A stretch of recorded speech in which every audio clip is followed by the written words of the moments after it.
ఇటీవల కాలంలో కేసీఆర్ భారతీయ జనతా పార్టీ ఇవి రెండు ఇంటర్నల్ ఒప్పందాలు చేసుకున్నాయి. ఈ రెండు మోడీని గట్టెక్కించడం కోసం కేసీఆర్ తనకు తాను ఆగుతైతా ఉన్నాడు అనేటువంటి ఒక చర్చ జరుగుతూ ఉంది ఒక సెక్షన్లో. దీనిపైన మీ సమాధానం? మీకు తెలుసు, నాకు తెలుసు, కేసీఆర్ ఎవడివాడు కాదు. కేసీఆర్ కేవలం కేసీఆర్కే చెందుతాడు. అందరినీ ఆహుతి చేస్తాడు కానీ తాను ఆహుతి అయ్యే వ్యక్తి కాదు. నెంబర్ 1 పాయింట్ మీరు గుర్తుంచండి.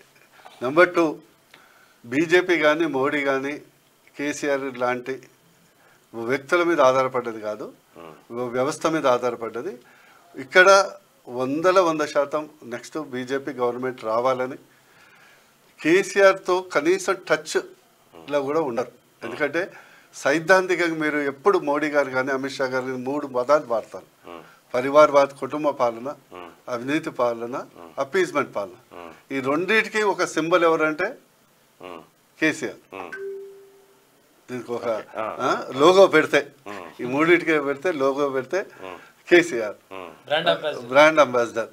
మరి అలాంటి వ్యక్తితో ఎట్టి పరిస్థితుల్లో ఉండదు.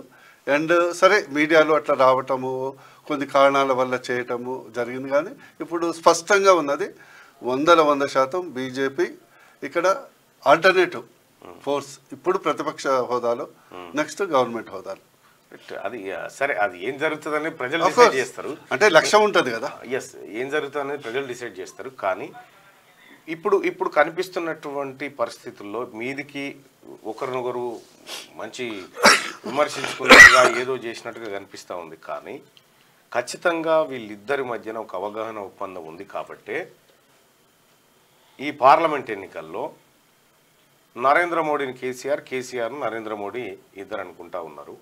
నిన్న అమిత్ షా గారు వచ్చి కూడా వీళ్ళకు కాళేశ్వరం ఏటీఎం అన్నాడు, కరప్షన్ ఫ్యామిలీ అన్నాడు, రకరకాల ఆరోపణలు చేసిండు. కానీ ఏ ఒక్క ఆరోపణ పైన భారతీయ జనతా పార్టీ 10 ఏళ్ల కాలంలో విచారణ చేయలేదు. ఒకటి ఏంటంటే, ఒకటేమో ఆరోపణలు, రెండోదో టెక్నికల్ థింగ్. ఏ రాష్ట్ర ప్రభుత్వానికి సంబంధించిన అంశాలు కానీ కేంద్రం డైరెక్ట్గా ఇన్వెస్టిగేట్ చేయలేదు. లా అండ్ ఆర్డర్ మీకు తెలుసు, under the state government control ఉంటుంది.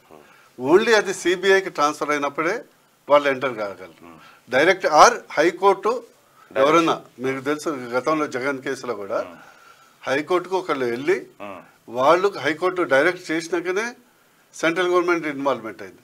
సో ఇది టెక్నికల్ ఇష్యూ, చాలా మందికి తెలియదు. ఇప్పుడు కనిపిస్తుంది అక్కడ కాళేశ్వరం కుంగిపోయింది, అవినీతి అనేది మన అందరికి తెలుసు. ఎంత అనేది ఇప్పుడు మనం రాజకీయంగా మాట్లాడడం వేరు, మాట్లాడొచ్చు. కాకపోతే ఇప్పుడు కేసీఆర్ను చూసి మీరు భయపడతా ఉన్నారా, మిమ్మల్ని చూసి కేసీఆర్ భయపడతా ఉన్నారు? ఎందుకు కాళేశ్వరం మీద అనేక ఆరోపణలు వచ్చినాయి. నిజంగా నరేంద్ర మోడీ ప్రభుత్వం తలుచుకుంటే కేసీఆర్ అనేటువంటి వ్యక్తి చాలా చిన్న వ్యక్తి నిజంగా. ఎందుకంటే గతంలో అనేక రాష్ట్రాల్లో డిస్టర్బెన్స్ క్రియేట్ చేసింది భారతీయ జనతా పార్టీ. కాబట్టి కేసీఆర్ను స్పెషల్ గెస్ట్గా ఎందుకు చూస్తూ ఉంది భారతీయ జనతా? కేసీఆర్ స్పెషల్ గెస్ట్ ఏం లేదు. ఒకటేందో ఇందాకనే చెప్పాను, అందుకొరకే గతంలో మనకు ఆ వెసులుబాటు లేదు. ఇప్పుడు వెసులుబాటు కాంగ్రెస్ ప్రభుత్వం వచ్చినాక ఉంది. వాళ్ళు simple refer to the central agency. Central agency ఎందుకంటే ఇది మల్టీ యాంగిల్, మల్టీ స్టేట్.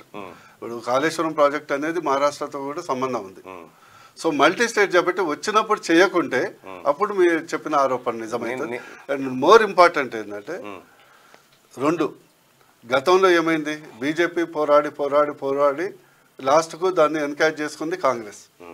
కేసీఆర్ని ఎండగొట్టడంలో బండి సంజయ్ గారు ఉన్నప్పుడు ఎంత పోరాటం చేశారు. బండి సంజయ్ గారు ఉన్నప్పుడు నేను చెప్పేది, మనం ఎంత పోరాటం చేసాం. నాలాంటి వాడు అధికార పార్టీ బయటకు వచ్చి నీలాంటి వాడు ఎన్ని కష్టాలు పడి చేశాం.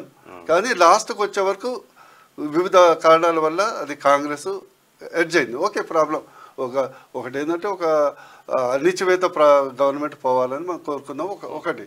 కానీ అల్టిమేట్లీ నెక్స్ట్ ప్రజలు ఏం ఆలోచిస్తారు, వాళ్ళకి మేలు జరిగిందా లేదా? అవును కదా.